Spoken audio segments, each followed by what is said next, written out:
In this demonstration, we'll walk you through using the new Lookup field within records. So let's start with some data. I'm going to onboard some data and I'm going to upload it to a folder called data. Take a look at our file. And you can see we just got over 500 rows worth of data. Inside of this data, we have what would typically be referred to as reference data. A good example would be the gender, where we might want to shut it down to a certain lookup list instead of being able to have open text as something that we can just put into this value. Okay, so let's start by mapping this data into the CluedIn platform. We're going to create this as a person. Actually, why not type it as an employee?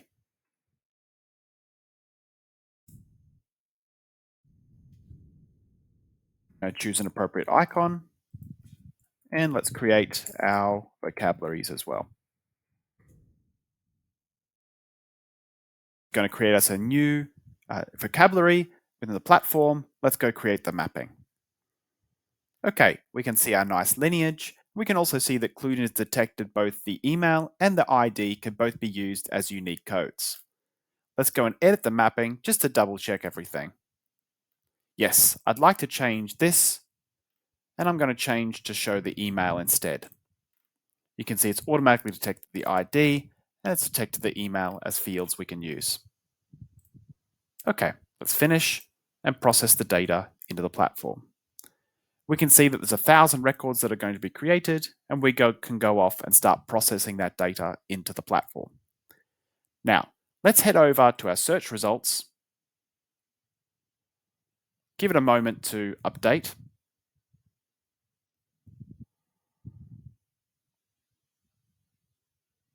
And we can see that our employees are starting to stream in now. Let's go look at a particular employee, just as one example.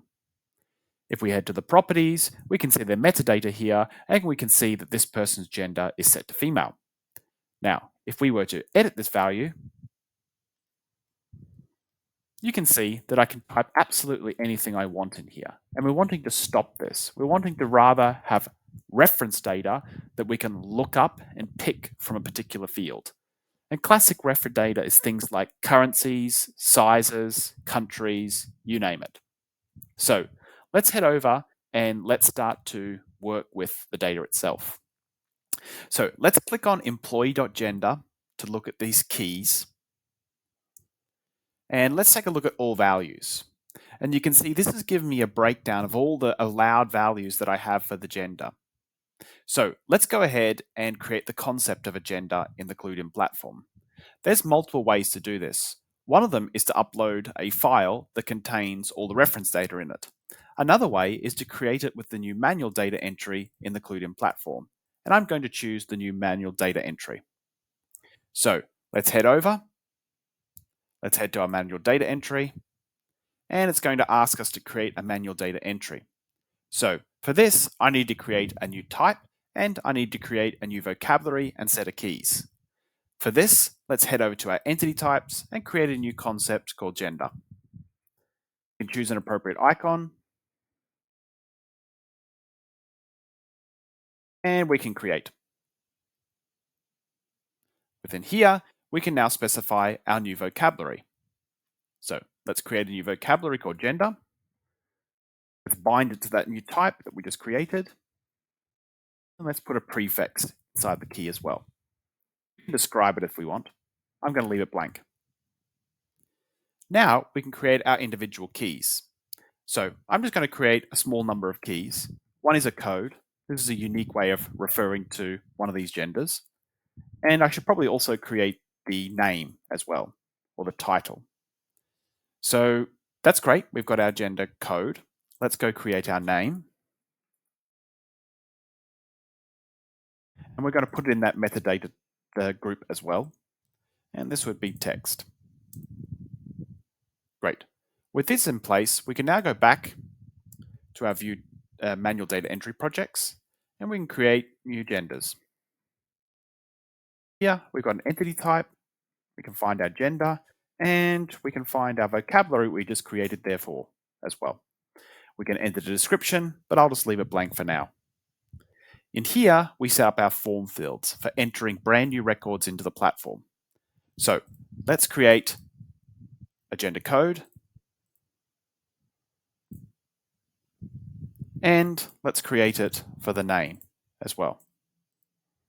We can specify if there's text required, or if we can pass validation, or if it can be used as a certain ID to generate these records. Great. Let's head to our mapping, edit our mapping, and just make sure that the name is set as the name of the record in the platform.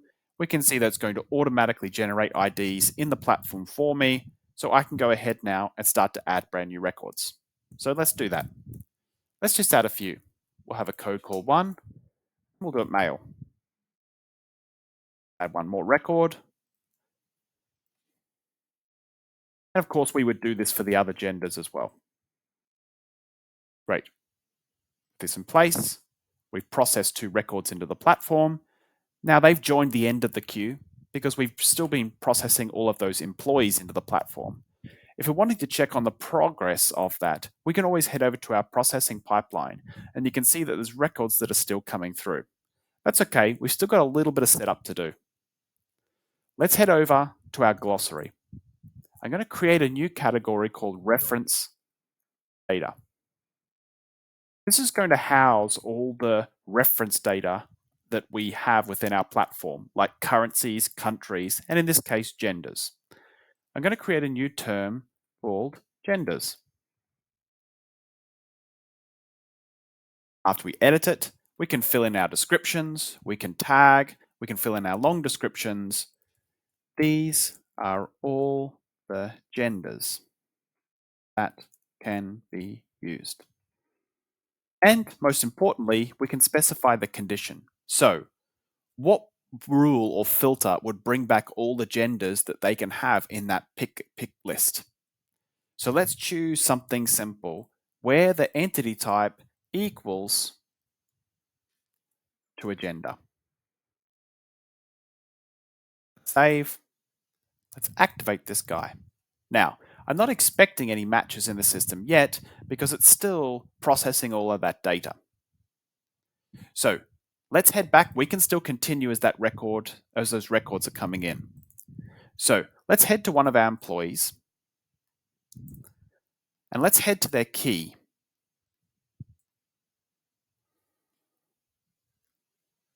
In this case, you can see that the data type is text. We're going to want to change this. So let's get ahead and click Edit and go change this to a lookup field. The reason I created that glossary term is because the lookup field is looking to match to a list of genders. In this case, because I created my glossary term, we can bind it to that glossary term I just created before. Let's save, confirm.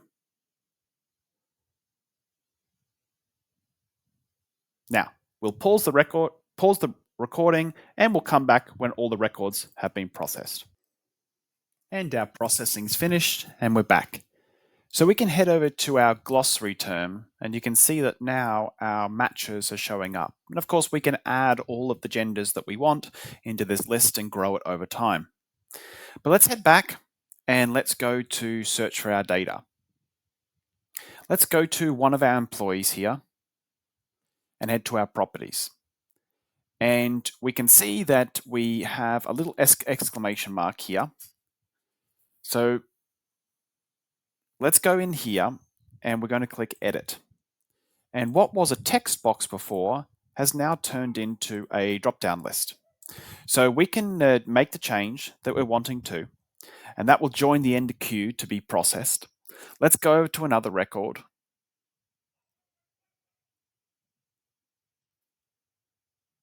Okay, you can see that we can also update this record. Let's just change it to something else. Save. And that change will also be added to the queue to be processed. So this is how you can use lookup values and reprocess records using reference data. So we can kind of close down the list of allowed records of what's possible in the platform.